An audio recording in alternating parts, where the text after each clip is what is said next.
Mark, welcome to the CoffeePump Podcast. Thanks, man. It's been, 2 years in the making, let's say? Yeah, we've been trying it for 2 years. This is a different environment for most of our viewers. So again, just to reiterate, we're using Eric's podcast and Venel in the back end because our guys are... Is it Jehovah's Witness who goes to church on Saturday or is it Seventh-day Adventist? There's those that come to your house every day and knock on the door. Exactly. I don't know if they still do, but this set is fantastic, man. It is, right? Yeah. So I think Eric has quite an interesting story. He's 8-time recovery addict from alcohol. He's been to rehab several times. He was a pilot, brilliant guy. I went to school with him.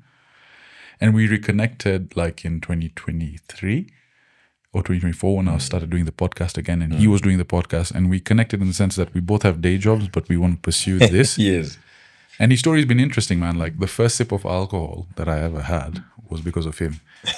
Like he had come in class, he had given me a swig. The headmaster was like, "Why does the class smell like alcohol?" There's a guy that snitched on him. He got expelled. So it was like a full circle moment coming back over here.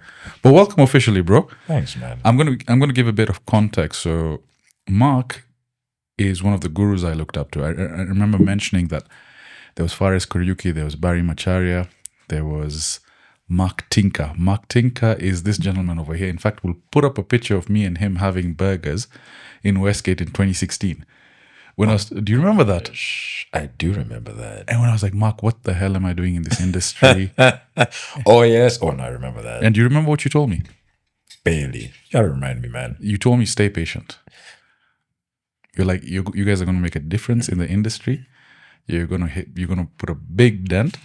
Just be patient. And so Mark was head of engineering at SEACOM at the time. Correct, yeah. And obviously you're one of the guys I've looked up to. There are a lot of things I want to talk about. But first thing I want to ask you, how's your week been? Because we've been at ITW together. I think you can see clearly I'm finished, man. This week has been intense. Yeah. I mean, the work was great, don't get me wrong. Lots of great meetings, good business having been done. But yeah, the evening was also amazing. Like my voice is gone. Completely. As you can see, noise is blocked. It's all been a blur. But it's fantastic. And it's ending on a high note with, the performance tonight at Ma's house. So it's been a great week for work. Networking, socializing, and, meeting old friends as always. And we were together at AFPIF as well, Nigeria. Was that your first time there or you've been to No. I've been to Lagos a couple of times now because our network is actually there. That's where we have... Right. Where we launched the first location for our business in Lagos. So we've been there a couple of times. Which is Transmission Co. We'll talk about that. But also on the conferences, what I found is, bro, I'm not sure if it's me, but whenever I go for a conference and it's like back-to-back meetings, late nights, and then you end up in that whole sphere of drinking, this and that, by the time you figure Friday, Saturday, you've lost your voice or you either have a flu and you've got both now. I mean, this is the first time this happened to me. I've been conferencing for a long time, so I don't know what happened. Apparently, there's a bug going around. I might have come with something from South Africa. I don't know, but this is very unusual. You didn't work out this week. I did. You did? I did Monday, Tuesday, Wednesday. Thursday was too finished. Friday I couldn't because I'm trying to recover. But it's very unusual for me. Nonetheless, this comes with the territory. So, but what were you like? What time do you normally work out then during conferences? Is it like very early in the morning? It has to be extremely early. So like you get up at 5:30. But Mark, when you go to bed at 4:30, so you'd have to be specific about going to bed about 11, 12 at the latest. Because if you're going to bed at 4:30, that day is cancelled. Like what happened on Thursday, right? Yeah. Went to bed at 4:30. There was no chance in hell, Yeah. right? But Monday we got to bed at 10, so that was fine. But to be fair, this is probably the first time conferencing that I've even worked out more than a day. Because normally when you conference, it's just no time. The days are just long. And it's long, yeah. So what I try to do is I try to pack in a bit of workout before travel. So, and what are your workouts like now? Because from the last time I saw you, someone has been juicing up. Those arms were not the same size. It's the meat and eggs, bro. No. So I'm focusing mainly on weights, just weight training. Because I'm old now, so muscle... How young are you? I don't think we should tell the people. But I'm getting there. Okay, so is it true that when you're in your 30s, you remain 30 until you get to 40? And then when you're in your 40s, when someone asks you your age, you remain 40 until you get to 50. So even if you're 45, you're still 40. If you're 46, you're still 40. If you're 49, you're still 40. And then when you turn 50, then you become 50. I've never heard of this. Does this apply to men or? No, it was a TikTok trend. Was it? And these days, TikTok is a new Google, right? How to stay young. No, guys, I'm 45. But you look young. No, so for me, muscle is the thing that, is more critical with age. Yeah. because, that determines longevity in my mind. So I don't do any cardio. I don't run anymore. You recall we used to do that. What? It's painful, man. So what are you doing right now? You're just doing weight? Just weight training, different body parts for, 5 days of the week. And then obviously eating a lot of meat, eggs, steak, bacon, butter, the usual. No carbs at all? No carbohydrates, except wine. There's wine. And when you can't find some sugar-free tonic for your gin, you have to take the tonic that's there. But that's about it. Okay, tell me about this keto thing, because you got on this gravy train and you were preaching it. And I saw the transformation. I saw your BMI. You were posting about it. Yeah. I thought carbs are essential to working out. Now, I know there's a different school train of thought. And I've tried keto for a while. One thing I that remember you did start, yeah. I started shitting quite a lot more. Seriously, bro, you get the shits. But then you get clarity, you feel lighter, and you feel more energetic. Yeah. The thing is, though, I like sugary food. And I think you can tell. Everybody does. Bro, even you. Even me. It's an addiction. With an addiction, you don't. You see, the thing about carbohydrates is people say you need to moderate. So I'm like 80% of most people in the world. I can't moderate my addiction to carbohydrates. So the easiest solution for me, like most people who do this trend, is to abstain. Kabisa. And you haven't touched carbs at all. Well, I mean, here and there, but 90% of the time. There are some places where you can't avoid it. Like if you order like grilled calamari and it comes breaded. Okay. You know what I'm saying? Yeah. The bread is kind of cute though. It's kind of nice. You have to. You have one piece and then you remember you're on a plan here. You're forced to have carbs. Or like I said, when there's no sugar-free tonic. Then, Okay. Now give me the logic behind following keto rather than if it fits your macros or intermittent fasting. Actually, intermittent fasting you can do that on keto. But what was it specifically that appealed to you about keto? No, so for me in 21, I was pre-diabetic. What? Yeah, I mean, I didn't know at the time, but if I think about it now, I was. Because I got up one morning and I couldn't see. Well, I couldn't almost see. There was a bit translucent. So I had to take the kids to school. So I asked the wife, I said, wife, you need to take the kids to school because I can't see for shit.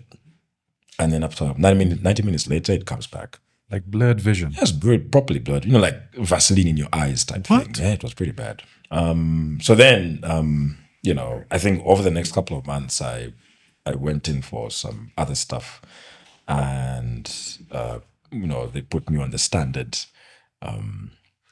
health diet. So, eat 6 times a day, eat nuts, whole greens, whole foods, things like this. The usual stuff. Stay away from meat, stay away from fat, all of that stuff.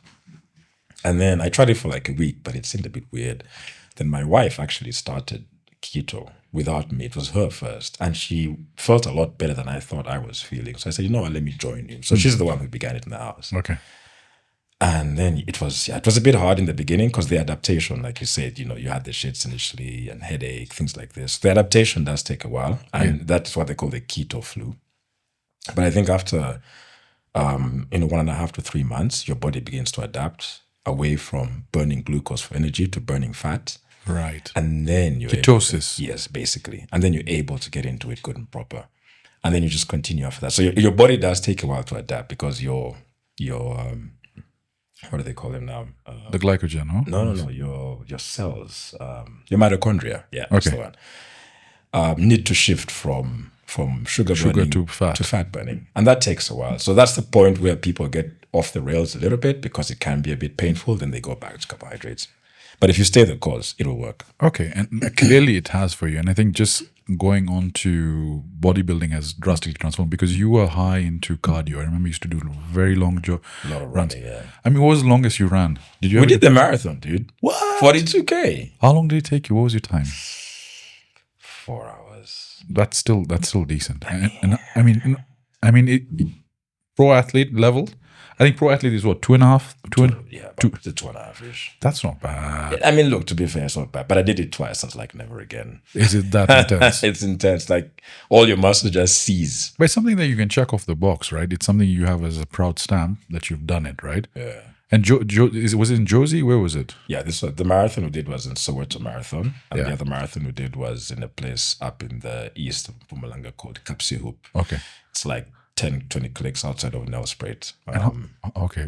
I mean, that's obviously a goal, Mark. I need to start doing keto. Do you do keto? No, but that was before. So all my running was before carnivore keto. Because I stopped running in 22. Right. So I haven't been running since then. But all the running I did was pre-carnivore, pre-keto. Okay, but now it's purely weights, bit of cardio here and there? Just purely weights. Just pure weights. Would you ever go into TRT, testosterone replacement therapy, or peptides? No.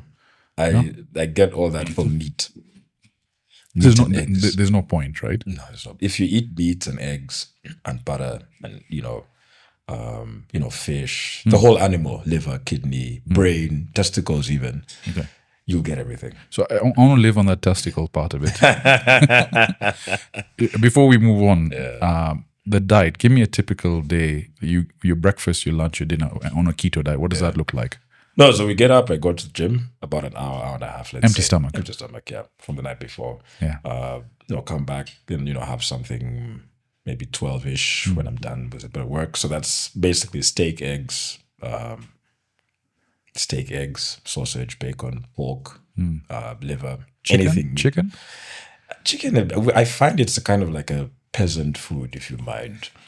From a carnivore standpoint. So for us in keto carnivore, chicken is very, very lean. Right. Extremely lean. So it doesn't have that much fat. Even with the skin. So for us, we consider it like a vegetable to some degree. Okay. We try to avoid it, but so on when my wife makes chicken, she'll use a lot of cream, heavy cream, just to fatten it up. So for us, carnivore, it's a bit of a peasant food, let's say. Not trying to sound funny, but Is she on keto still? No, we're all still carnivore. We've moved from keto now, we're now carnivore. So with keto, we used to incorporate some vegetables, like low carb vegetables, like broccoli, things that are low carb or zero carb. But now we found it's just a waste of time and money. Bro, so you don't touch carbs at all now? No, because if you buy the veggies and you put them in the fridge, you don't eat them for a week. You have to throw them out, right? Yeah. But you can freeze the meat for like a month.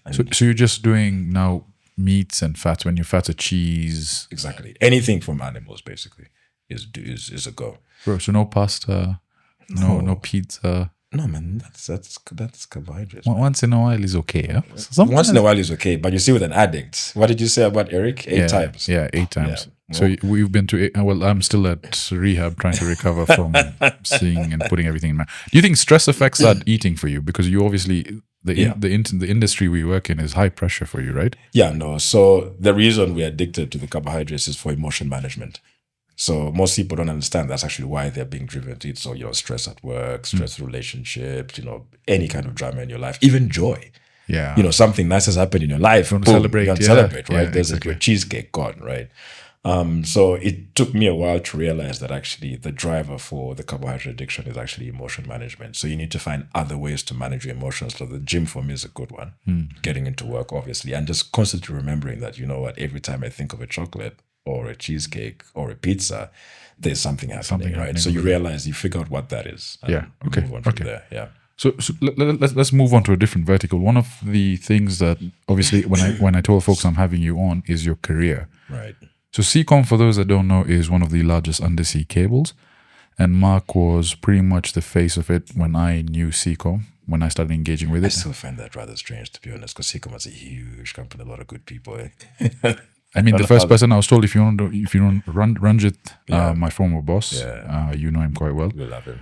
He essentially said Mark is a guy who knows everything behind on the engineering side. So if you want to deal with anything towards SEACOM, when we were building that data center, that's how my interface came in. Right. But before you got to that SEACOM, you were born in Uganda, right? Correct, yeah. Tell me about that journey. Like, how did you get into tech? What did you study? What was your first job? I know there was a Malaysia stint somewhere. There was, yeah. But talk to me how you ended up, like, what, if someone is looking at your blueprint and wants to achieve the things you've achieved, where did you start? So I would though say that I am kind of jealous of Eric because now he had my dream job, let's say. Podcasting? No. Or flying? Flying. Really? Because I come from an aviation background, so both my folks are pilots. Wow. And I wanted to do the same, right? This is so based in Uganda? Yes, in Uganda. So, but my mom was like, no. The thing, she was concerned that pilots normally rely on their physical ability. So if anything happens, then you're out of work, right? If you lose a leg and whatever, right?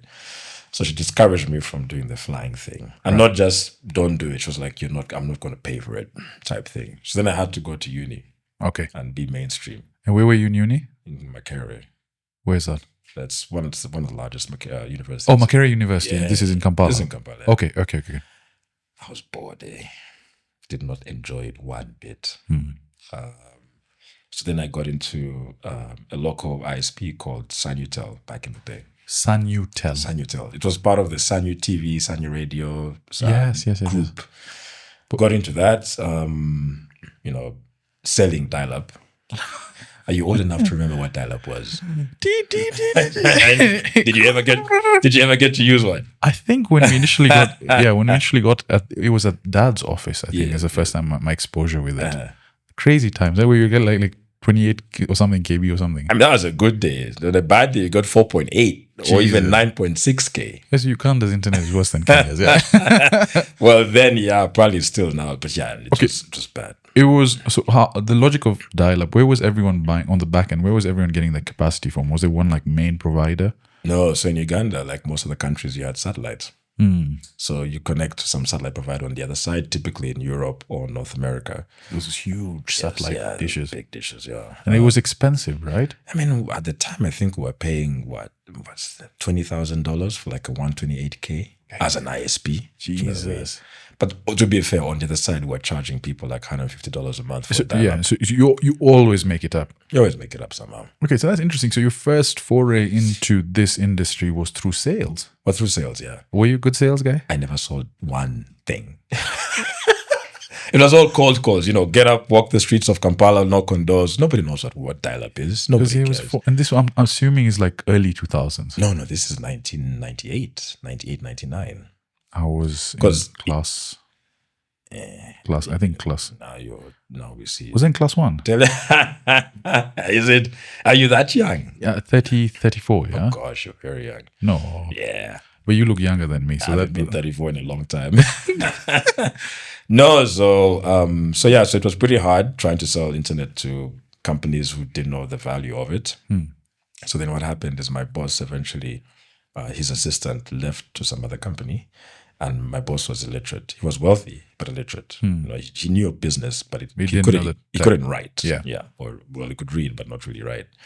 So then he replaced her with me to do his emails and things, stuff like that. And then that whole time I wasn't being paid. I was only being paid on commission. I had not sold a damn thing, so obviously. Wow. So then one morning I leave my keys at the office next door. It was a FedEx office next door. And I head home, I don't have my keys. I'm like, crap. So I go back to the office and spend the night there. So my boss finds me in the morning, Saturday morning, and said, "Oh, Mark, you're working so hard. You should start paying this man." So I got my first salary was equivalent of $50, let's say. Just because of being forgetful. Yeah. Hey, there you go, yeah. So if you forget things, there's always an out, right? So I got paid. I'd been working for about a year at that point without pay, because you really have to want it, right? You have to want whatever it is you want to do badly to do stuff like that. And it's funny, we had the same conversation on Thursday when we were at the ITW conference. Yeah. When we had the young generation coming over and trying to see how we can get them into the industry. And, one of the questions was, what's the expectation? And, one of the panelists who well, said that, don't sit back and wait to be given things. True. You have to do something. You have to go out want it. Yeah. So anyway, did that, then moved a little bit more into the engineering side from that company, moved on to Africa Online about a year later. So on the engineering side, obviously you've not studied it, right? It's not something you've touched. No. So what was the first thing they told you to do in engineering? Well, nobody told me to do anything. You just get interested. So I'd come in like on Sundays when nobody's doing anything and, fiddle around, break a few things, almost get But you took initiative, that was amazing. Oh, yeah, definitely. No one was going to teach, because most people at that time did not know much anyway. So there wasn't much for them to teach you, because they were also learning. Bro, and I can imagine in a world where YouTube is not there, you can't Google anything. Yeah. Everything is you either read or just by experiencing and being taught. Because it was all consultancy work. So people come in, install, go away, right? So you had to make it up yourself. So you're reading a lot, you're trying and failing a lot. But a lot of it came when I moved to Africa Online in 2002. Africa Online sounds very familiar. You should know Africa Online. I've heard it. It was the biggest ISP in Kenya. Yes. That then went into 7 other countries in Africa. Was it the one at Rahim Tula? It used to be at Rahim Is it Africa Online became what became of Wananchi? And then, no. Africa Online is what became iWay. And then Africa, yes. So when they expanded to Uganda, they poached you. No. So they'd been in Uganda from before. I mean, Africa Online is way back. Like, you're going to have to put a clip somewhere in this Yeah, video. we'll probably find an Africa Online. Africa Online had been there like since the mid-90s. Wow, okay. And it was big. It was big ISP. So they were in Tanzania, Kenya, Uganda, Swaziland, Ivory Coast, Ghana, and there's one other I'm missing. About 8 countries in Africa. Huge. So I joined them in Uganda. And then that's where I got my first CCNA, Cisco Certified Network Administrator. The course, yeah. So from there it was downhill. Then did the CCNP on my own and this and that. Then got into AFNOG for to be an instructor and things like this. Okay, so for the Cisco licensing at the time, was it online based? Was it like literally? It was a book, paperback, hardcover. Really? Yeah, it was a book. Self-taught. Yeah, I mean, you read the book and then you cram it, you do everything, you go a CBT, computer-based training for the exam, you pass, boom, done. It was quite interesting. I don't even recall how we got the books, but we got the books. So we did that. And a couple of the people actually in Uganda, to be fair, had also done a bit of CCNA, CCNP. Like a friend of mine called Mahmoud was one of the, I think he got a CCIE actually. He was CCIE stands for? Internet Expert. Okay. And that's like that was the top. Yeah, at the time, yeah. And he was with MTN then. So we all looked up to him as well, like, ooh, I want to be that guy. I think it's now, he lives in the UK somewhere. So then... so then you mentioned you joined AFNOG. So AFNOG at the time was the Africa Network Operators Group. Yeah. Was that still young in that stage? I know it had been around since 2000. That started in 2000 actually. What's his name? From ISOC. Michuki. Was Michuki part of it? Michuki was part of it, yeah. Okay. Yeah, okay. So how still very young at that time. Like really young. If you saw us then, we're like, ooh. Yeah. If you have an old picture, send it to me. We can put it up here. Will do. Do you have So how did you get into that group? Was there a vetting process? Did you just have to be interested? Was it something that can I sign up and volunteer? So I mean, I joined the AFNOG mailing list before. So busy on that. And obviously I just completed my CCNP. So I began making a few waves in the industry around the Uganda exchange point with BGP, like how to get BGP going. And then in that mix, you get a call or an email from someone, hey, do you want to come and join us, be an instructor? We'll teach you how to teach, that sort of thing. Okay. And that's where I met, all these good people, the Philip Smith, Philip Hazel, Philip Renault, Brian Candler, Steve Huter, Randy Bush, because they're all part of AFNOG back in the day. Okay. Dr. Nikweno, all those guys. Right. And then got into AFNOG that way, and then moved to Kenya for a couple of months on and off with Africa Online here. And then from there I was moved to Swaziland. At that time, I just given up university. I was just bored of it, so I left. You left, Kavis. Yeah. Out of curiosity, which course were you doing in uni? A useless degree. Tell me. It's a useless degree. Bachelor's of Business Administration. Some of us did that. The reason I did it was because it had an IMS course, Information Management Systems, which was the only way to touch a computer in those days. Because in those days, in Uganda, there was no computer science. Crazy. That's the only reason I took it. That is insane. So then, we, from Kenya, moved to Swaziland, where I was technical manager for Africa Online Swaziland for about a year and a half. Educate me on Swaziland. So you have South Africa. Well, Eswatini now. Eswatini. Yes, so it's towards the northeast side, right? Yeah, so northeast of South Africa.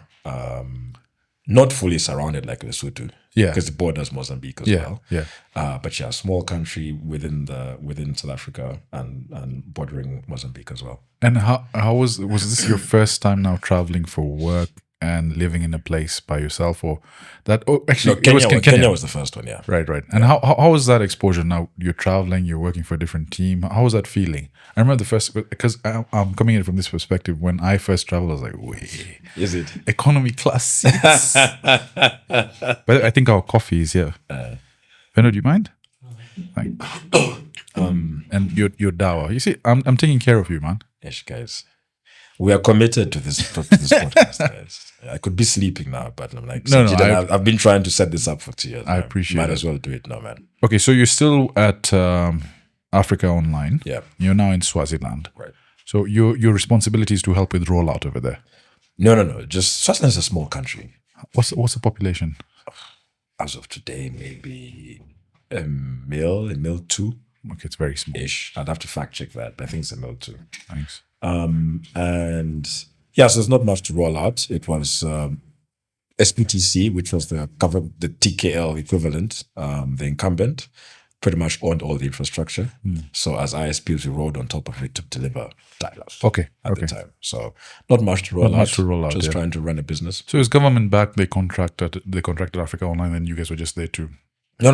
So the SPTC obviously had the network, all the copper lines and stuff. Yeah. So we were just a competitive ISP that used their infrastructure to sell. So it's like NOFB in Kenya, and Right. then you would want to do that. So that's Right. NOFB, for those people that don't know, is the National Optic Fiber Backbone. I think that's owned by the government. I've actually never known what that thing is. I've just learned it now. I just knew it as NOFB. I didn't know what it was in full. Maybe we stick on the name, but National Optic Fiber Backbone is something. We'll put it up. Infrastructure, yeah.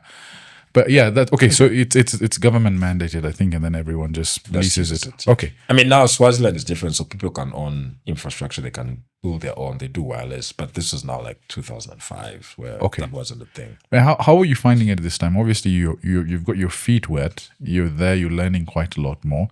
What's the motivation? When does that? You remember the conversation we had? When will I start earning more money? When does that start coming? Oh no, it wasn't. I was still in hustle mode. So the thing I told you about be patient, I was still in that mode because I knew. I mean, I didn't have any real qualifications to be in telecoms. Let's say, do you know what I mean? Like, there used to be, I think, some kind of university course. I think it was a master's in telecoms or something. I didn't have any of that. Yeah, there were many courses at that time. Right. And imagine that today you can go and literally access a computer anyway. But at that time, you literally had to do a course, and a part of that course, one chapter, you could access a computer. I wasn't an electrical engineer or a civil engineer, anything of that sort, right? So I was like, you know what? I'm here with no credentials. I need to hustle this thing out. And so that's where it all came from, right? Just kept focused, pushing. There was no time to think about I need more money. It was just that I just knew that if I kept on this course, at some point it will all pay off. Right? Okay. Yeah. Let me help him. Let me help him get. I think that's the dawa, yeah? Is this the one? Yeah. I told him not to put money inside. You can just try. This is stronger, Mark. So which one is stronger? This one. The other one. No, this is coffee. That's the dawa. Yeah. Okay, we'll give it a try. I tried the one at the hotel. But it was actually pretty good. Sweet. It was very sweet. Yeah. That's burning my eyes from here. Ah, you kid. You put the honey straight away. No, I don't think he wants that. Just give it to him.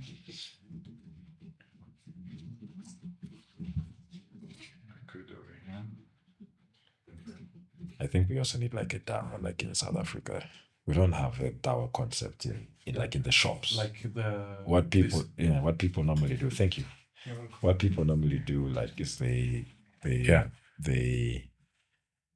have something we call med lemon. Med lemon. Yeah. Like lemsip, yeah? Yeah, something like this. Like but they make it at home. It's not something sold at all. Like, you can't. As far as I know, no, eh? Is it sweet or is it strong? It's okay. That's actually fine. It's not that bad, yeah. Just give me 1 second. Hey, well, this all goes in the podcast, yeah? This industry is going to kill us, man. But we'll be there. We'll be back in November, as usual. We'll at Africa. In fact, that's where we're meeting. And I remember SEACOM used to have these grand parties. Oh, so good, bro. Yeah. We'll talk about that. Okay, so we're at Swaziland right now. What's the right side? Right, left. So we're at Swaziland. Mark is there. How old is Mark at that time? Oh, gosh, 25. Did you have any 23, actually. Because no homo. You're a very physically statured, attractive man. So obviously when I was skinny. I was tall and skinny. But still, did you always have this look about you? No. So, growing up in Uganda, being clean shaven is the thing. I don't know about now, but in those days, being clean shaven was better than building hair, right? No, I don't care. Can you please share with us a picture of you without a beard? For all the ladies, it will be Frankenstein. I'm telling you. No, I'll send you one. Were you dating at that time, or you were just? Yeah, actually, I was with somebody at the time. But that's another story, man. Is that maybe on episode 3 when we get into it? Yeah. Was she from Swaziland? Yeah. Okay, moving over. Okay, so we're in Swaziland. Well, I met my wife in Swaziland. Okay, that I can say. So is your wife Also Ugandan. oh, But they'd been there like, maybe 18 or 15 years, 15 or 18 years earlier. was she in the industry or completely separate industry? No, when I met her, she was still, she was doing her second degree. She did get into the industry at some point, but then obviously left it to focus on the kids. Yeah. But yeah, So you connected over there. yeah, Interesting. we met there. She's Ugandan though, so they were there from before. So they fled there when there was a civil war in Uganda, like most people did. Was it the Idi Amin thing? Yeah, it was that transition. You- Because actually we fled here. We stayed at a hotel. I don't know if it's still open. It's called 680. Yes, 680 is still there. Yeah? So That's Ruto's. Which We stayed in 680 in 85. We fled for the war as well. Yeah. And my dad was flying that time, but he wasn't with us. And we got chucked out of 680 because we were eating croissant from like the second or third floor in our hotel room over the balcony. And it was dripping on the guests. So they came and kicked us out. What? Just crazy. But we got back in about 2 or 3 days later. Then where did you end up going? I can't remember, to be honest. I think we had some friends in South B, I think. We were Right, there right, for like right, a couple right. of days, then we moved back to 680. Do you know, so I was with the colleague Rajesh from Telecom. We were just talking about Indian heritage and where we sort of all came from. And I think majority of us were part of the British East India trade, and we came here to build Yeah. railways and so on and so forth. And Correct. most of the folks settled in Uganda, Tanzania, and Kenya. Correct. And the largest population at the time outside of India was in East Africa. And then South Africa had somewhat of folks. Yes. But after that whole Idi Amin venture, a lot of folks got scared. And so most people moved to South Africa. And I believe Durban was where a lot of people went. Apparently now it is the biggest. It's the biggest. outside of India. Bro, like crazy population, right? Okay, interesting. So back to the... Swazi. Swazi. So you were Swazi for 2-3 months, right? Or No. I was there for 1.5 years.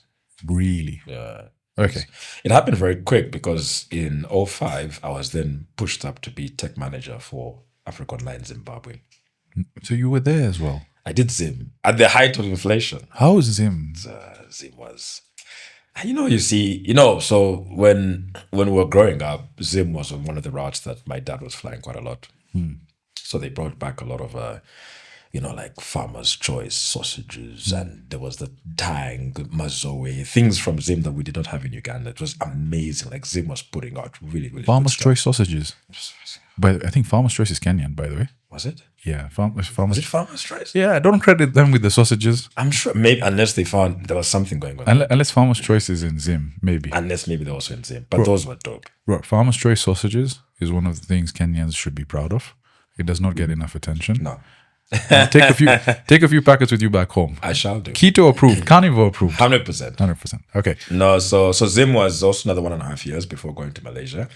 Zim was a challenge, I won't lie.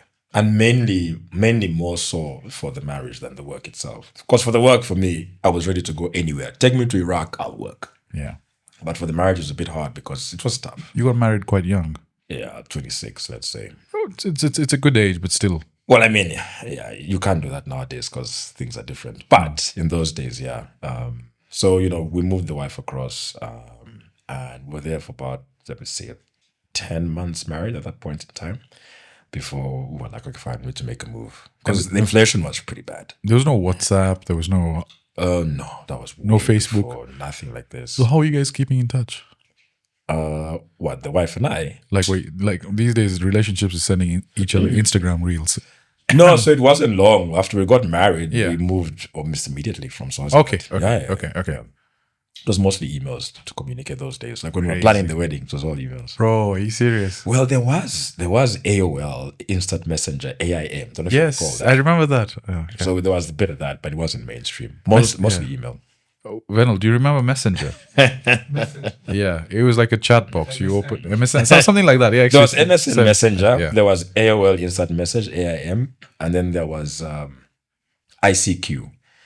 ICQ is actually little known. It's a funny story that a friend of mine, close friend of mine, actually came over back when we were really young, like 20s, early 20s, to meet some girls we had actually contact on ICQ. because ICQ would do region based. So it's I live in Uganda, okay. nearby friends type thing. So it connected us to two girls that lived in Kenya. Crazy. So we got to Nakamba those days. I don't know if you remember it.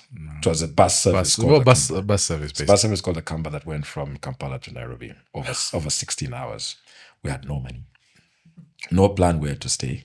This was 2000-ish. By the way, just sorry to interject. This from a guy who's flown first class. Like, whenever I want to fly, I look at Mark's motivation. Crazy. Crammed bus. So we came here. Then we didn't know where to stay, so we looked around for a hotel. I don't know if this hotel still exists. The Ambassador. I think it does in town, right? Dodgy hotel. Very dodgy. Thin walls. This is for people's lunchtime breaks. Hey, guys. Or a couples meet. So we stayed there, had some fun with these girls, and then we left. But yeah, that was like 2000. Great. So ICQ hooked us onto that. So Okay. it was ICQ, MSN Messenger. Skype was not so much, but just a little bit. Okay, Yeah. okay. Yeah. So then- mostly corporate. Yeah. Yeah, actually, apparently Skype was corporate, right? It wasn't a free thing. No, the Skype was initially at some point, it was a bit free. Right. And then it started it got corporate until it then got part of Teams or something. I think post-COVID, the world just adapted online meetings, Yeah. right? Before it was sort of like, I'm having an online meeting. Now your dad, he's telling you, can we have an online meeting just to discuss the wedding? Imagine. And it was probably next door, like in the other room. Exactly. Yeah. So you moved with the family, young couple. This is now you're in Zim, right? So you moved from Zim to where then? To Malaysia now, to Kuala Lumpur. What? Yeah, that was so we did Zim for 1.5 years also. Yeah. So it got so bad to the point. So luckily I was being paid in dollars. But like the wife was working with a local ISP. The inflation got so bad that at some point she had to be paid twice in one day. What? Because over a period of 3 hours, the money lost value. So they'd pay them at 9 a.m. and then again like at 12 p.m. Jesus. And a month after that is when we got the opportunity to leave. So we took it and went to Malaysia. And what pulled you to Malaysia? Oh no, this was now another level like of experience to be gained, right? Like I was working for a large ISP that owned a big data center at the time. And the opportunity was just insane. Okay, this wasn't an ISP based out in Africa doing stuff. No. This was now a completely different company. Okay. Called Global Transit. They own a data center called AIMS. You might have heard about it. One of the largest data centers in Southeast Asia. How did you get that job, Mark? Was it just through networking? So a good friend of mine, Bill Woodcock, PCH Bill. Maybe I probably met him, yeah. So Woody was friends with the CEO of the company at the time, a friend of ours called Afzal. And Afzal was looking for somebody, and Woody thought of me, and I met Woody through AFNOG. Yes. Yeah, so then Woody said, no, go have a sniff. So, they put me on the plane, went over for an interview. How was that feeling? It was beer. I remember throwing up like 2 nights in a row because they were just sending me jugs and jugs of Carlsberg. That was the interview. Obviously passed with flying colors. Yeah. And yeah, then went back about a month later. And how long were you in Malaysia for? Oh, that was 5 years. That was a good experience. So How is Malaysia as a place? Worth visiting? it's fantastic. Like the weather is summer all year. It's obviously quite humid, so if you're not used to that, like if you're from Mombasa or from Durban or from Dar es Salaam, it's fine. Yeah. You're used to that thing. It's pretty warm. The food is amazing. Yeah, I heard food in Malaysia because, it's Indo-Asia specific. So it's got a mix of everything, right? The one thing I have to say about our countries in Africa is that we have a lot of food, but we don't make it exciting. Nigeria. Like even Uganda, our food, and they'll kill me for saying this, but our food is bland, guys. Like we boil it, add salt. No, man. So in Malaysia, even in South Africa, you grill. You grill. You go to a restaurant. It's nice. But there's something. We're not missing. known for our spices and our infusions. Okay, so in Kenya, there's one dish called beef fry and chapo, which is like a Rogan Josh and roti. Okay. In the Indian version, was really nice.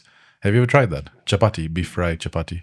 No, not that combination. We'll have to take him to some like Kiswahili place. Ish, that's Yeah. the vibes. So in Kenya, what I'd say the cuisine is definitely above East Africa because of the infusion of obviously Mombasa. Mombasa was a port where Arabs came in, Indians came in. Yeah. So that whole cultural mix of food and people, we have certain dishes over here that stand out, like coconut curry, Obviously the beef fry. Of course. So there's a lot of mix. And in fact, Swahili has words in Hindi as well. Yes. So like in Okay. Swahili, ka is gari. And in Yes, Hindi, yes. gari is ka as well. Yeah. And then like in Arabic, thalatha is 30. In Kiswahili, thalathini is 30. Okay. So obviously we've interconnected.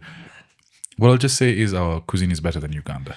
I would though say you might not be wrong. So the first time I think we get to enjoy Ugandan cuisine is during Ramadan. Yeah. Because the pilau that they make is very nice. One thing I'll say about Uganda though that has an upper edge on us is the coffee, the Masaba coffee. Is it? Bro. I'm not much of a coffee head, so. What? Black coffee? No. No. Mark, that's one of the greatest pleasures of life. Especially since you're on a coffee pump. Coffee.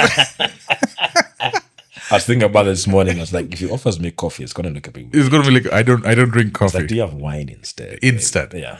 And that's one of the things I wanted to talk to you about was wine. Well, after we get to your thing. So in Malaysia, friendly people, amazing people, like very friendly, very courteous. Yeah. Because it's 3 different races, right? So Chinese, Indian, and Malay. Okay. And they've obviously had their struggles over the decades. How to, but now they found a working mechanism. They know how to work with each other. Is it worth visiting as a tourist? Is it cheap? Oh yeah, it is. It is. It's not expensive at all. I mean, the food is so cheap that before the family came, eating out was cheaper. And even after they came, eating out is slightly cheaper. It's just that if you want to control what you're eating. But the food is so cheap. The thing is that in Malaysia, for example, I'm guessing it's still the same today as it was then. But like everything else you pay for, but the rice is free, pretty much. So the rice you don't pay for. Because it's like it's the base. It's the base. Okay. Yeah, okay. It's the base. And I'm assuming now from an education perspective of job on hand and doing everything in person and like literally being there, your experience went through the roof. Oh yeah, it was a much larger scale of network. Then infusing the data center operation as well. We then picked up a company which was the second national operator called Time.com. Okay. So we deployed IPTV for the first time. What year in the was country. This IPTV, we did that in 2009. IPTV at that time, in 2009. So there was a company called Astro. It's the equivalent of DSTV. Yeah. And they wanted to trial IPTV to the home over fiber instead of satellite, which is what they were doing. So I said, yeah, fine, we'll do it with you. So it was new for us. So I worked on the Juniper routers that back then with Juniper to get that going. So we came up with the whole thing, one line for voice, video, and internet with GPON, with fiber. And we got a residential, I forget the name of it, but in a neighborhood called Mont Kiara, very fancy. And we put it in there and it was amazing. It was a hit. So, and if you compare the rollout of internet in Malaysia at that time compared to what we have back home. Oh no, night and day. I mean, the Malaysian government was very deliberate about getting fiber out to as many homes as possible. So they fixed the regulation. They provide a lot of funding and incentive. So, TM, Telecom Malaysia, which is the incumbent, started rolling out a product called Unify, which was basically the same IPTV with internet and voice to all the homes. Time as well did the same thing. And in less than, by the time I left 2012, there was a lot of fiber everywhere. And was it different connectivity providers or governed by one larger entity? Oh, no. Small. Anybody could do it. So I can go and start up an ISP today? Yeah. So free and open market. Yeah, it's pretty open. Yeah. And I'm assuming the data centers were all neutral as well to some extent. Well, Ames was the largest one. But yeah, there was some other competitors as well. Okay. Yeah. Okay. Yeah. So 5 years, your tenure in Malaysia. Yeah. I mean, that must have been amazing. I put on weight, man. I can assume. It's 110 kilos. No. Yeah. No, man. Seriously? Every Sunday we had a ritual after church. We'd go to this nice restaurant called Restaurant Moa. I'll send a link. The food is amazing. We did that every Sunday for all the 5 years. And you weren't working out? No, I was though. So that's part of the reason. Because I was doing that. Yeah. I was putting on muscle through weights and also what's this? The cardio. GNC. Or the protein bar, whey protein. Yes, the shakes. The Mars shakes. That as well. Okay. So of course. But it wasn't great. Okay. Yeah. Now, personal question. You've been obviously grinding. Was there a shift in economic standings when you went to Malaysia from what you were earning here locally? Because the question I get is, if you're working for a local company, they pay you local base. But when you're working for an international company and you're doing such things at that scale, obviously you level up in terms of finances. Was Malaysia that for you? Was that the jump or No, the jump for me was South Africa. SEACOM? Like if a significant bump. So I mean, every state was a bump. Yeah. But the most significant bump for me would have been SEACOM. Yeah. And so Malaysia is generally considered an affordable place. I think it's Singapore that's through Singapore is at least twice the cost of Malaysia, you'd say. But Even sometimes 3. But do they pay you as much then in Singapore compared to different places or? They would, but as a foreigner, there are some things that also you don't benefit from. Like your school expenses would be at a different rate relative to locals. Okay. Things Okay. like this, So, okay. Kind of evens out. Last question on Malaysia. In terms of peering and the internet exchange point, do they just have one? Do they have multiple? Was it an open market as well? So the Malaysia exchange point is the De facto main exchange point. I know they have been working on deploying a national network to expand it out as well as to East Malaysia, which is like a different peninsula. There had been talk of a competitive exchange point, but I don't think that went very far. Okay. Yeah. And in terms of peering traffic, I'm assuming as of today, South Africa is still high, right? I mean, what Telecom has done with NAP Africa. It's amazing. Bro. Yeah. Like, I think top 5 in the world? Yeah. Well, I think last time I checked, it was the top 8. So you could be right. Could be top 5 possibly. now. Crazy. So, but Malaysia, would you compare the traffic?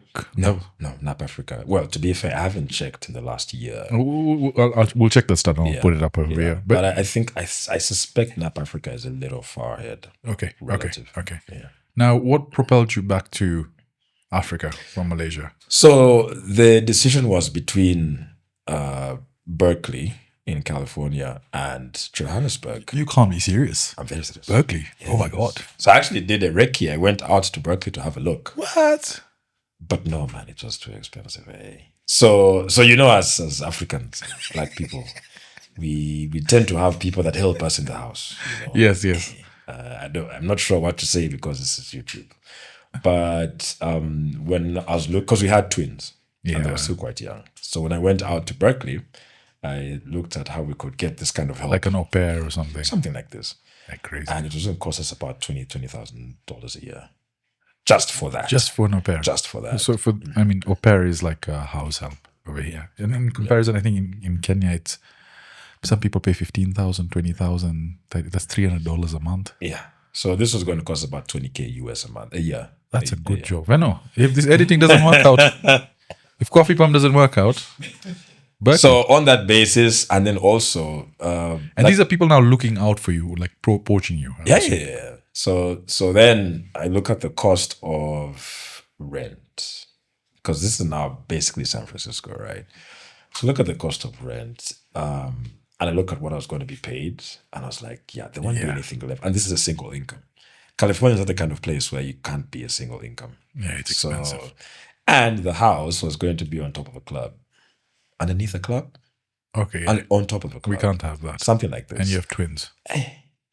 So I said, you know what? No, let's. And also, let me not get into that one. But no, I wasn't trying. Let me say, I wasn't trying to raise kids in the US at the time. Yeah, at that time, because there was that whole movement. Yeah, it was. They were very impressionable at that point. They were like maybe 6 or 4, something like this. And I think for the most part, we are very traditional in our African roots, in our belief. Extremely traditional. Yeah. Okay.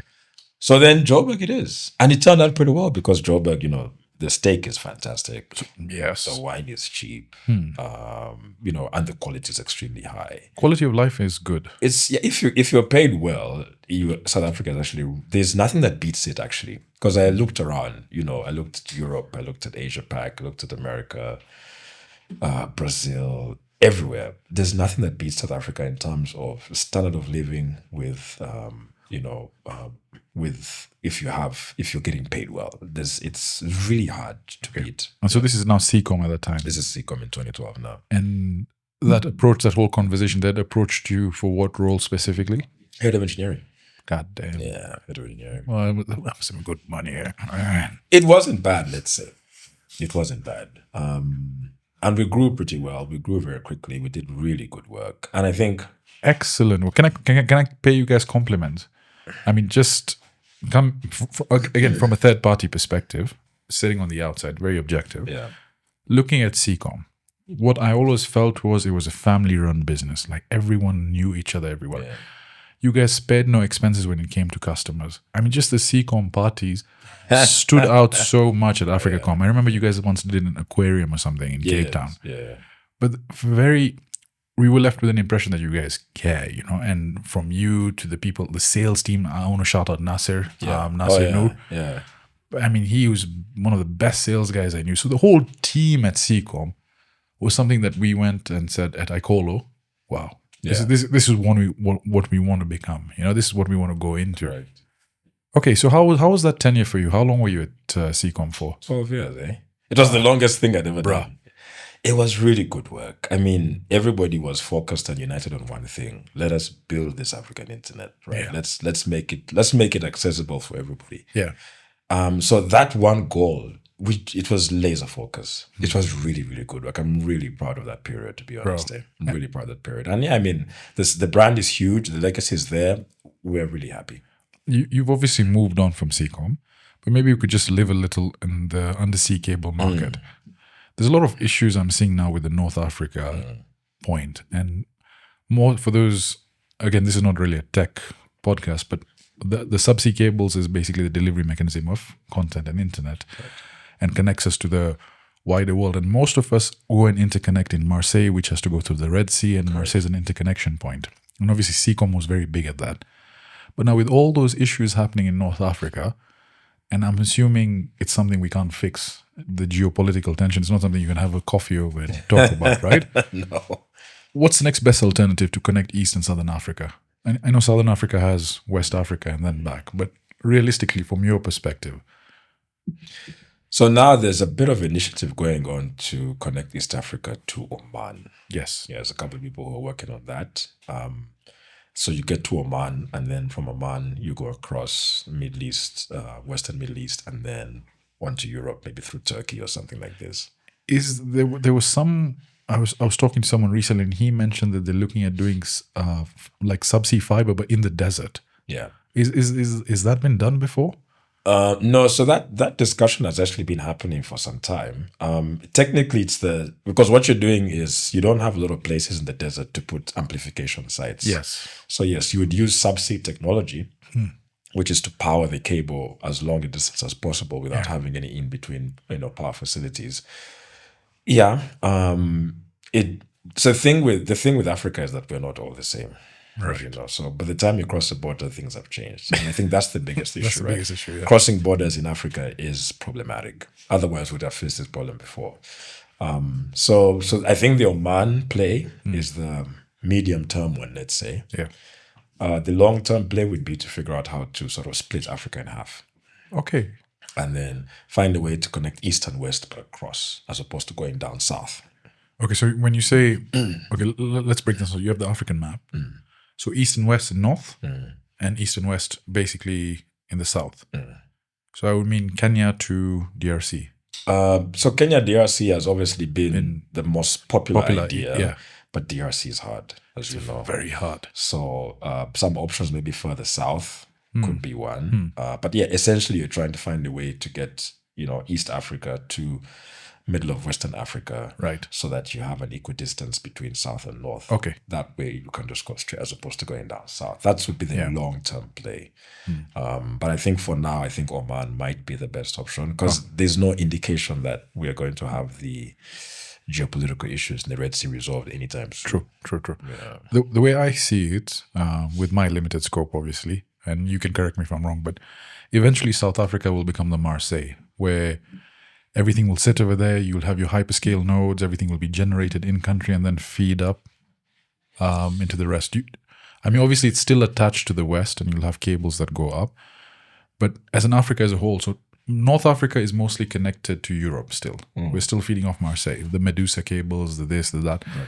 Everything is still interconnected. But for the rest of us, where do we get the zones? Where do you get access to the big clusters? It's still South Africa, right? Yeah.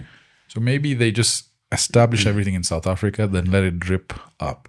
And then you have your smaller edge units, and then you have branching units to Asia Pacific, through the Middle East, or on this side you go back via Guyana to West Africa, and then Europe. South Africa always makes sense if you're coming in for the first time because, the infrastructure, eyeballs, etc. But I think the content folk are realizing actually Kenya and Nigeria are equally as important, especially because regulatory and infrastructure is also getting very good in these areas. So Nigeria is coming up. It's much closer to Europe. 200 million people, eh? Yeah, Crazy. You can't ignore those You can't ignore eyeballs. those numbers. But then Kenya is also as important because in the region, it's the hub. It's the Yes. most progressive country in Correct. the area. So I think naturally they will come up to Kenya as well.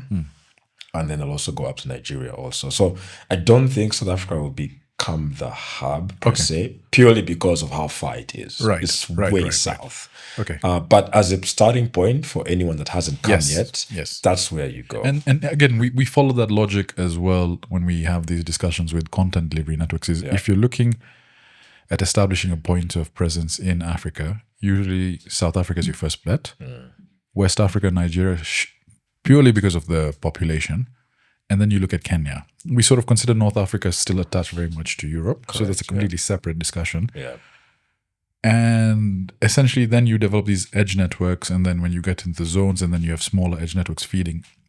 I think Kenya is very unique in the sense that, and this is a discussion we were having with the data centers, most of the countries in East Africa are landlocked.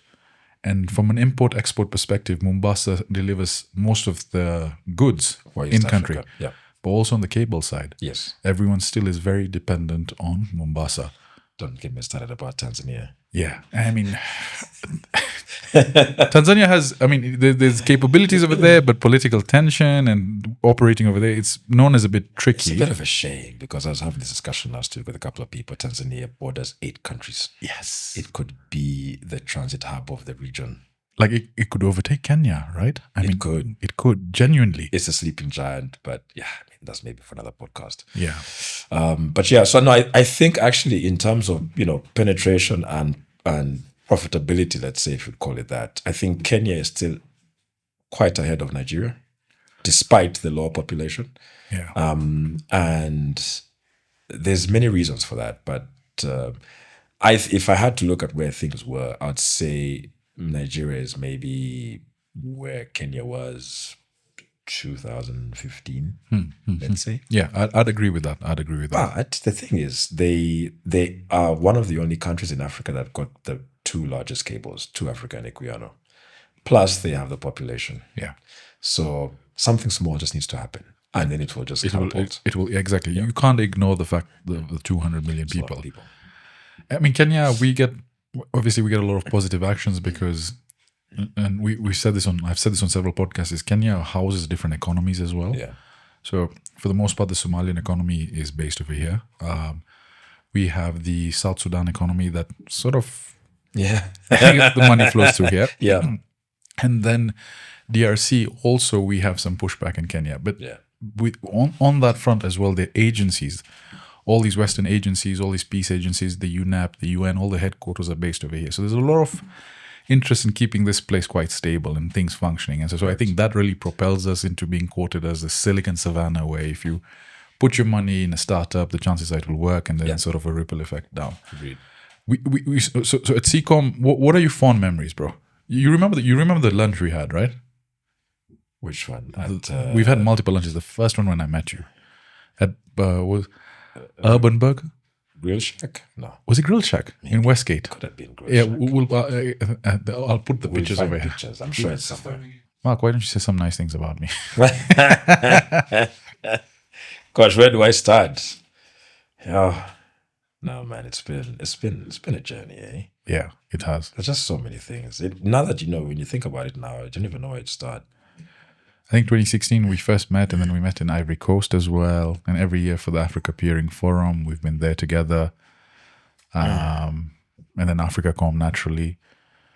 And you it's I mean, we'll just let it record. We'll focus on Mark's POV.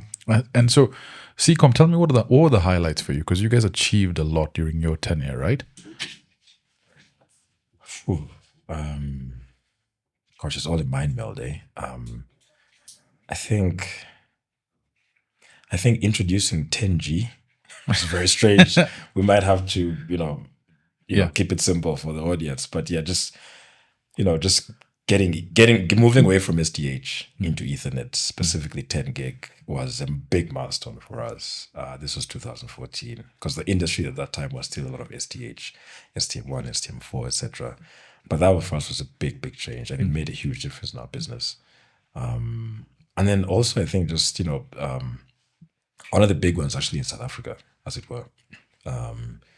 This is 2015. We tried to encourage the large ISPs in SA at the time to pick up more capacity from us, because we had a chunk of it sitting at the landing station in Mtunzini, and they were sweating the assets, so they only took as much as they needed to keep the customers as happy as they could. So we decided to force them into something else, let's say. So we threw up an experimental enterprise metro network. Yeah. And decided to deliver 100 meg on fiber for the equivalent of, what was at the time, maybe $150, let's say, which was the first time it had been done. Because in those days, for that price, you could only get like maybe 512K or 768K, less than 1 meg on ADSL. And the product was so, it was so amazing. The response was, it was a loss-making service, but it proved the point. Yeah. And that's when everything just changed. Like the exchange points grew, the data center business grew, the ecosystem grew, people coming up to do all sorts of services, rent a gig, help ground over the printer, things like this. All that came up from there. And for me, that was a really massive achievement to see how it could go. So I think we tried to apply the same thing in Kenya, but Kenya was slightly different. I think in Kenya, I remember Africa CDN, which is, I believe it was SEACOM based product. No, it was, the product was not Pamoja. I forget what it was, but I remember you would consolidate all the content delivery networks and then deliver it to ISPs. It's Africa IP Transit, Yes. That was a really interesting product as well. Yeah. It worked very well in Kenya, actually. Yeah. Less so, actually, in South Africa, but actually a lot better here. Yeah, because I remember eventually it got to a point where I remember then it started opening up to the market, and the large players were like, now this doesn't work for us. Yeah. But it was a revolutionary thing, because you guys would just give them access to all the content delivery networks. Yeah. So whenever you go on the network, your YouTube loads quite quickly. Yeah. And for my own curiosity, does a cable, like a subsea cable, when you do something as mega as SEACOM, does it have an end of life? Yeah. So typically it's 25 years. Okay. And that's the end of life on the technology side, because the amplifiers are designed to last around that long. Okay. And that was fine before the explosion of the internet. Now in 2025, it's still a 25-year span for the amplifiers before they sort of die. But commercially is now the true end of life, because on average, the cables are lasting anywhere from 7 to 15 years commercially before they run out of capacity, before you can't upgrade them any longer. Yeah. And we're already there with some cables that still have another 10 years to go, but they can't add any more capacity. Okay. So the commercial end of life is now the more indicative one of how the cable is going to do. Okay. But otherwise, technically, it's 25 years. So I know you're out of SEACOM, but now sitting as an objective person, when you look at all these new capacities coming, the Two Africa, Africa One, all these initiatives, where does SEACOM sit with that? Because obviously they've been in existence for quite a while, but you have these new mega capacities coming up. For them, is it now to upgrade, to lay does it work? Do you think they should lay a brand new cable to interconnect different points? What's the next logical step for them? Yeah, I think for them, the next step would be to build a new system. And the old system just basically No, it will carry on. Okay. Carry on services until, it needs to be switched off, whenever that would be. Right. But you just build a new system just to keep growing. If you want to stay in business, you have to keep growing. So for them, that would be the next logical step, build a new system. Okay. And still focus on the Eastern Seaboard? I don't know. Like, what would you do if you were at SEACOM? Oh, no. I mean, if you were told, make the decision, Mark, the next 10 years, you pave a roadmap for us, where do we go? Yeah, I mean, if I can find funding, the ambition would be to do something around Africa, maybe throw in a bit of South Asia, a little bit as well, maybe even more Asia. You never know. Yeah, that's very expensive. At the very least, replicate what you have now, so you can maintain what you've got. Yeah. But if you can go a little bit further, yeah. Right. Go all the way up west, maybe a bit of Europe, bit of South Asia. Yeah. Okay. And now you've moved on to a company called Transmission Co. Transmission Co, yeah. Tell me about that. What was the reason to land at Transmission Co? What do you guys do specifically? And again, this is a non-tech audience. Yeah. But I'm hoping this attracts the tech guys. Yeah. If VMware is sponsoring. Yeah. So educate me on Transmission Co now. Yeah, so for Transmission Co, it's essentially, I went from thinking about a classic service provider network that offers internet access and things like this to just the fundamental bare bones bottom layer connectivity. So like the fiber and the fiber services directly. Yeah. So before any of the intelligent stuff. So just basically connecting, endpoints, point A and point B, and just focus on that. And then leave the ISPs who deliver the actual internet services to the end users to ride on top of that. Okay. So for us, the focus... You're the layer at the bottom. Yeah, we're just the layer at the bottom. For us, that's the focus, because running an ISP business is hard. Bro. There's no margins, especially if you're greenfield. There's no margins. And you need a lot of staff, and you need very intelligent staff. And as you know, getting staff is hard nowadays. Yes. So we are focused purely on just the transport, the A to B, and we'll stay there. We have a mandate to just focus on that, and I'm happy with that. I've done IP for many years. Yeah. I can give it a break. We need to let others come in. But you've been quite aggressive in the markets you're doing. Can you talk about where you guys are present? Yeah, so we launched initially in Lagos. We think that's where the next wave of growth is going to come from. Yeah. So we're interconnecting all the major data centers in Lagos. And then we're also looking at other regions in Africa as well. Okay. Can't get into detail now, but yeah. Okay. So then it's going to be a Pan-African project. You're not Correct, just looking at one specific place. Exactly. I'm excited for this, Mark. This is your next chapter. Obviously, I think whatever you touch, there's a level of education, there's a level of finesse you come to it with. So You spoil me. I have very high hopes for this. You spoil me. No, I appreciate your kind words. Yeah. And you know what they say, if it was easy, everybody would do it. Yeah. But if you can get it done, Yeah. it will come to you. So we're really focused on this, and There are a couple of things I want to talk about just before we, as Eric says, land the plane. Yeah. One of the things was the Africa Peering Forum, right? You've been heavily involved with that. Are you part of the group? Are you part of the committee that sits at the back end planning? No, I think I did a PC stint once for the Africa Peering Forum. Right. But it's been a while since. Okay. So I think now I'm more focused for that work. I'm more focused actually on Asia Pac. Okay. So I'm one of the PC chairs on the Asia Pacific, the Apricot meeting. Yeah. Yeah. We actually do have something coming up right now. Yeah. So that's where I'm involved more, not so much on the FPIP side, but it's got a great team. There's this thing going on with Afrinic. Can we talk about? I'm not sure if we can talk about that. Mainly because I'm sort of not keeping in touch with it really. Okay. I mean, how close are you with it? From what I understand is it's in court right now. Someone was sold IPs and apparently they were sold in, as so they say. Yeah.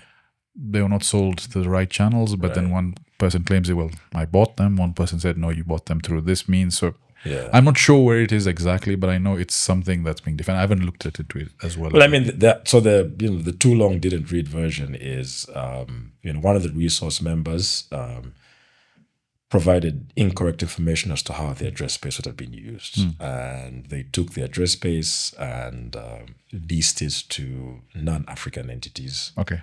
Specifically in Asia Pac. Okay. And Afrinic thought that was a violation of the bylaws. Yeah. Because Afrinic says that the address space must be used in Africa. And I think the language at the time, the bylaws was not specific enough. That there was a loophole. Okay.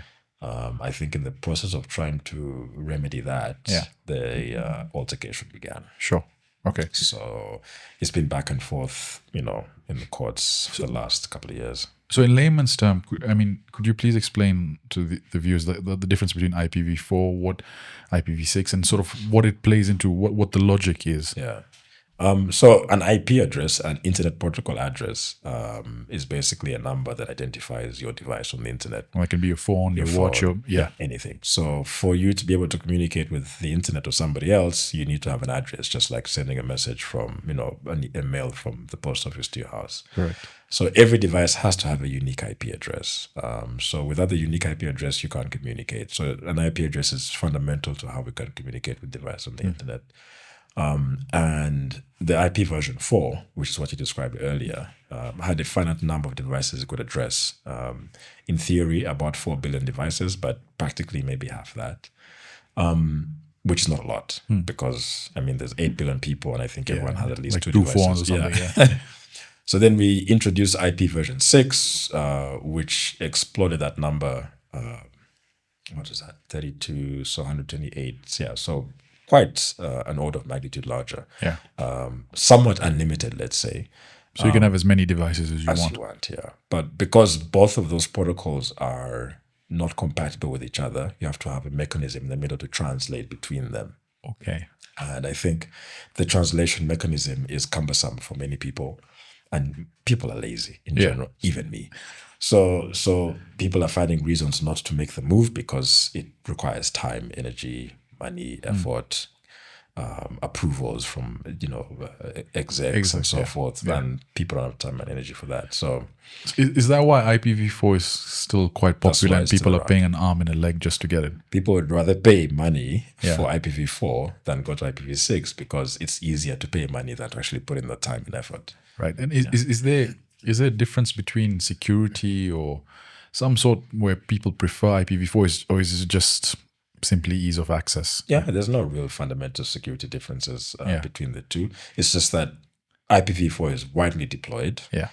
And a lot more than IPv6. Yeah. So people just can't be asked. I don't know if it was in relation to this. I'm trying to recall, but there was something about the cartel using IPv4 and preferring it over IPv6. I wouldn't know the logic behind that. Okay. I'm trying to find that. That's interesting. I'll find the YouTube video for that. Okay. Now, a couple more things I want to do before we land the plane. First, you have to educate me on wine because you're a big wine guy. I literally went to a shop to ask for a wine called beer. Where did you get that? Because you kept labeling on your Instagram, look, this wine's called beer. Yeah. It's called beer. Yeah. Educate me on the different types of wine. So if I'm someone new to the wine industry, I want to get into it. The different types, right? Yeah. So I'm not really a wine connoisseur. So you see, I merely have a lot of interest. You Same enjoy as your you wine. do. I enjoy my wine. So whites and reds, obviously. Yeah. Different fruits. Typical red fruits would be like the Cabernet Sauvignon, the Pinot Noir, the Pinotage. Malbec is a... Malbec. Yeah. You see, I know something. Hey, what things the like fuck? this. The Merlot, stuff like this. Yeah. And then on the white, you'd have the Sauvignon Blanc. Yeah. Chenin, Chardonnay, all of these things. So it's just different fruits. And there's certain foods you have to pair them with. Look, I don't think it's a must. So this is the thing I'll say about wine. If you enjoy it the way you do, just have it. Don't be a snob about it. Just enjoy it. Yeah. So if you decide to pair your red with fish, it's fine. Bro, yeah, exactly. You can have like a pizza with like a Sauvignon Blanc. It's fine. I used to have fries with the shad. It's those days when I ate carbohydrates. Exactly. Chicken. I've had chicken licken from South Africa. Yeah. I had just chicken licken with the red. It's fantastic.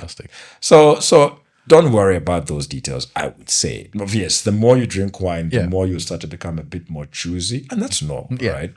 The only thing I would say is that the only thing we can be snobbish about is if it's sweet or dry. Well, okay, so when you say dry, I don't understand that because liquid is wet. When you taste it, it feels like it's dry. Like a dry blackcurrant or something. Like it's not wet, like it's dry. You don't feel okay. The wetness of it. But the sweet wines, I think, is what most people that aren't into wine tend to like first because it's an entry point, right? Yeah. And then over time, if you drink more wine, especially around other people that love wine, you will find sweet wines are not as interesting or sophisticated. You're like, look at this virgin over here. Then you slowly transition into dry wines. And then from there, it starts to get deep. And your favorite wine place? Region? So my favorite wine is actually a Cabernet Sauvignon. It's oddly enough, it's an American wine. Cabernet? So we Scratch that part. We normally just say Cab Sav. So Cab Sav. Cab Sav. So Cabernet Sauvignon. Can you send me a picture of that so I Shall can do. put it up over here? Shall do. So my favorite one is actually from a farm in Napa Valley called Joseph Phelps. Joseph Phelps. Yeah. We'll put that bottle up over here. Kim, make sure you put it It's here. an American bottle. It's very strange because Americans aren't really known for their wine. Sorry, Americans. But that is one of my favorite wines Okay. by a long mile. And that's the red. It's a red, yeah. It's really good. I love that. On a global scale, South Africa wine, where would you place them? Because it seems like Franschhoek, all those regions have Blown up. yeah. Whoever goes to South Africa for AfricaCom, wine is always mentioned. Yeah. So as new world wines would go, South Africa is a new world wine because the old world is obviously Italy and France, all and- these. okay. So Australia and South Africa are some of the new ones, America especially. Yeah. I would say South Africa is maybe top 4. Wow. Wow. Okay. Top 4. That's high praise, man. It's top For 4. someone who's quite well traveled. Yeah, South Africa is top 4. Okay. Okay. So you've learned something new on Coffee Pump, right? we'll release a Coffee Pump 10% off discount on any wine Mark recommends. The last thing I want to touch base on, DJing. Yes, sir. Because that's something that amazed me. Is this guy's a DJ? Do you know that? Yeah, we'll put up Mark's page over here. Yeah. How did you get into that? From technology, actually. So do you remember? No, you might not be old enough. Do you remember Napster? Yes, the illegal movies, illegal music things. Yeah, I think they're now legal though. Yeah, formally. In those days, Napster was Napster the app wasn't illegal, but the content was illegal because it was illegal distribution. Is that guy? The story is he named it Napster because his friend was napping and he stole something of sort, right? I can't remember the story actually, but there was a story about that actually. I'll look it up again. You might be right actually. So in 1999, Napster came along.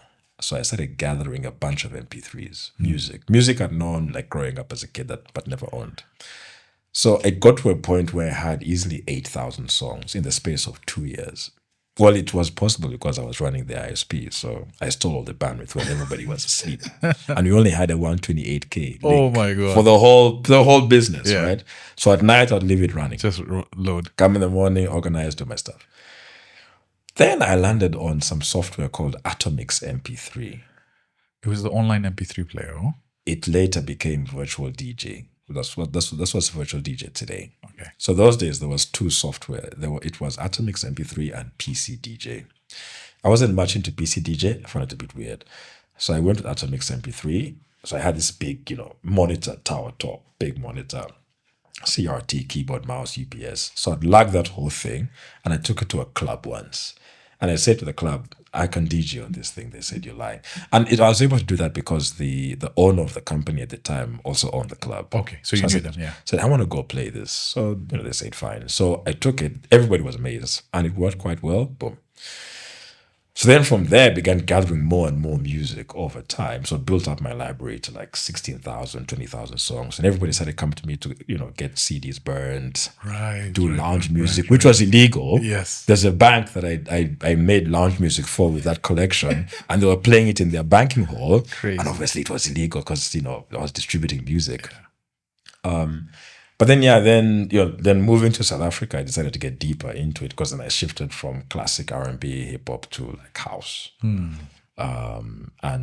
South Africa is well known for its house music and DJing. So did Afro House somehow start in South Africa or? Maybe there's a huge push for Afro House as well, right? I'd say Afro House maybe as a subgenre, you would say had its roots actually in Chicago house, because that's where most house all started. Okay. But then it developed in South Africa. It's now being made in Europe as well. Like it's become a whole thing. Okay. So I started making friends and connections in South Africa to play at, small pubs, bars, events, things like this. And then the DJing just sort of took off from there. So it's really been in the last, I'd say 10 years. Because you played at festivals as well. Yeah. I remember I saw a video of you and Renee. Yes. You guys went This was Cloudfest in played, Germany. You played over there, man. That was a good one. That was 2017, I think. And are you still doing it actively right now? Yeah, like tonight we've got that. Yeah, event. actually, you've got the gig tonight. Obviously, Yeah. We'll put up a link when it's Yeah. up. Yeah. so But yeah, so not as much now because I'm starting the new business and that takes a lot of energy and effort. So as and when. Yeah. But yeah, still get music. Still in the game. Know what's happening. but if folks want to find you like tunes that you've had or done, is there a place where they can come and like a link where they can download stuff? Yeah, on YouTube, DJMT on YouTube. I'll send you the link. Send me the link. We'll put it up over here. Yeah. I think we've covered quite a lot, Mark, and There's more we'd like to talk about, but we'll. yeah. You see, the thing is, Mark has just started a young company, and we can't get him cancelled. But if you follow him on the Instagram page that I put up, there's some very controversial things that I agree with him on, and I've talked about on previous podcasts. But we'll leave that for Another time. the next one we do. Yes, sir. But is bro? You can shout yourself out. Anything you want to plug? No. I mean, this has been fantastic, and really, I mean, I'm happy for what you've done here. Thank you, bro. I mean, I know you were kind of dabbling in it in the beginning, and Yeah. I think it's starting to grow on you. Yeah. It's sort of become an extension of the job because if you think Yes. about it, for the most part, when we're selling, we don't really sell like car sales guy. Yeah. We go for dinners, we Yeah. talk, we Yeah. shoot the shit, and Yeah. we've built a relationship over what I consider now 10 years, Yes. a decade. Exactly. And the podcast is an extension of that. It's just me sitting with the people that I want to have a coffee with, Yes. right? But next one maybe Malbec or Sauvignon Blanc. Then everything will come And out. then mix the Malbec and Sauvignon Blanc together. No, but this has been fantastic, Thank you, man. brother. We've been looking forward to this for a long time. I'm glad we could get to do happy it. you came. Excuse my voice. It's been a long week, but mean, there's no time like the present. I was thinking maybe we could do it in Cape Town. I was like, you Yeah. know what? Cape Town will all be drunk and you'll probably be leaving like on Friday. Won't get Yeah. it done. It's like, It'll be a bit crazy. Let's just do it. And I exactly. appreciate you doing it. Of course. Guys, so hopefully the next time Mark comes, we'll be in a brand new studio ahead of editing over there with Kim. Get the likes up. Get the likes up. And I'll put all Mark's details over here. Please follow him on Instagram, his YouTube page. He's a fantastic asset. Thank you so much. Anything that you want. In fact, maybe there's an email I can put over here if people want to reach out to you and just use your expertise on the internet. Or just Instagram is the best place to DM you, right? yeah, sure. That's great. Yeah, we'll put up your Instagram. Yep. Reach out to him for anything you want. Guys, this has been Coffee Pump. I hope you enjoyed the episode. We'll catch you next one. Cheers. Thank you, brother. Thanks, man. Appreciate it. Awesome.